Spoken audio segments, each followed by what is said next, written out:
d'un groupe d'hommes qui, dans la Grèce du 7e siècle, de petits groupes d'hommes, pour des raisons que les historiens arrivent en partie à démêler, dont je ne parle pas aujourd'hui.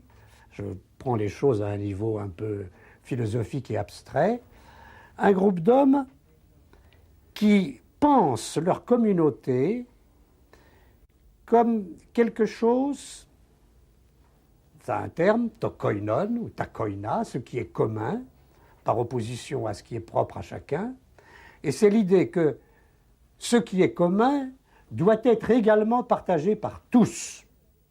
Et qu'en ce sens, il y a de communauté humaine véritable. C'est-à-dire il y a de police véritable. Le politique, c'est la police, c'est l'institution de la cité. Que dans un système où on a créé des institutions susceptibles d'aboutir à ce résultat, le pouvoir, le kratos, la puissance supérieure de domination qui courbe l'esclave sous la loi du maître, qui courbe l'enfant sous la loi de son père, qui doit, chez les barbares, couper tous les sujets sous la loi du roi, ce pouvoir, il doit être constitué de telle sorte que personne ne puisse se l'approprier. Et que ce que j'appelle le politique, c'est justement cet effort pour définir un champ tel que le pouvoir s'y exerce sans que personne ne puisse se l'approprier, qu'il soit également réparti. Ce qui n'est pas simple, et ce qui est une idée en même temps farfelue. Pourquoi est-ce que dans une communauté humaine, il faudrait agir pour que, je prends les expressions grecques, le pouvoir soit déposé en meso, soit placé es meson ou demeure en meso, soit au centre. Et qu'on le met au centre pour que précisément personne ne puisse mettre la main dessus. Et qu'ainsi on va avoir alors, c'est le deuxième point, une réflexion qui est une réflexion théorique, une réflexion à la fois éthique et philosophique sur ce que doivent être les constitutions pour que ces conditions soient respectées et pour que la cité ne permette pas seulement aux hommes de vivre, comme dira Aristote, mais que la cité soit faite en fonction du bien vivre, du vivre humainement. Et vivre humainement, ça veut dire que chacun va participer à ce plan politique, que chacun sera un homme politique, puisque c'est la définition même de l'homme chez Aristote, l'homme est un animal politique. Voilà l'invention du politique. On est réellement un homme que si on participe à cette espèce de gestion commune sans être esclave de personne. L'autocratie, c'est ne dépendre de personne. Alors, ce plan-là, il prend des formes différentes suivant qu'on a une démocratie ou qu'on a une oligarchie. Je n'entre pas dans les détails. L'essentiel, c'est ça.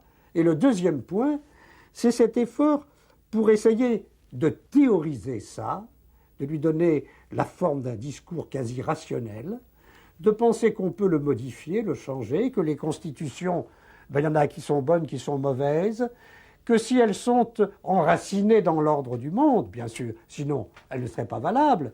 Cependant, ces choses humaines, ce sont des nomoi, ce sont des règles, et les hommes ont le pouvoir de les modifier.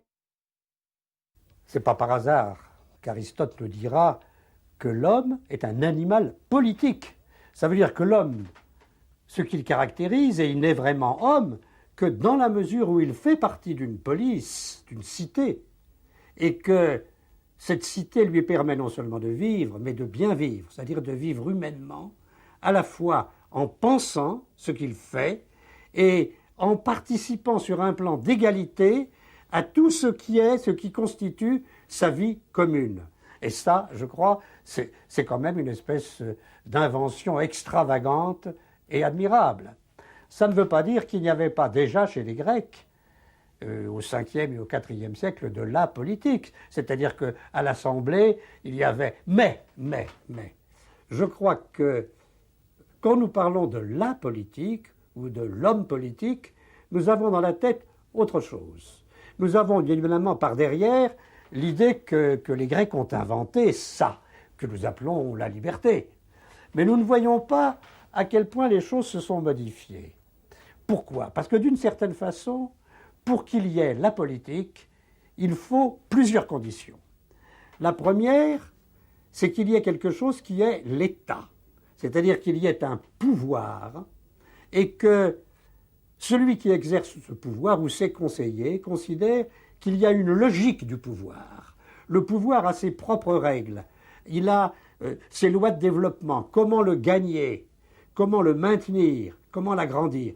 Il va donc avoir des raisons d'État, une logique du pouvoir. Ça, c'est le premier point. Or, les Grecs n'ont pas cela, parce que dans la Grèce, la police n'est pas un État. La police est une communauté d'hommes, assez petite, avec une représentation directe. Il n'y a pas, manque totalement ce qui est nécessaire pour qu'il y ait aujourd'hui politique, des organisations politiques, des partis politiques, et également des classes, des catégories sociales ayant une conscience de leurs différences et des conflits qui les opposent. Il n'y a pas cela. Il y a des riches, il y a des pauvres, ils se combattent, mais on ne peut pas dire qu'il y ait quelque chose qui serait des classes sociales. Les citoyens, ils ont en face d'eux, bien entendu, les esclaves qui les exploitent, des métèques qui sont là mais qui n'ont pas les mêmes droits, mais eux forment une communauté.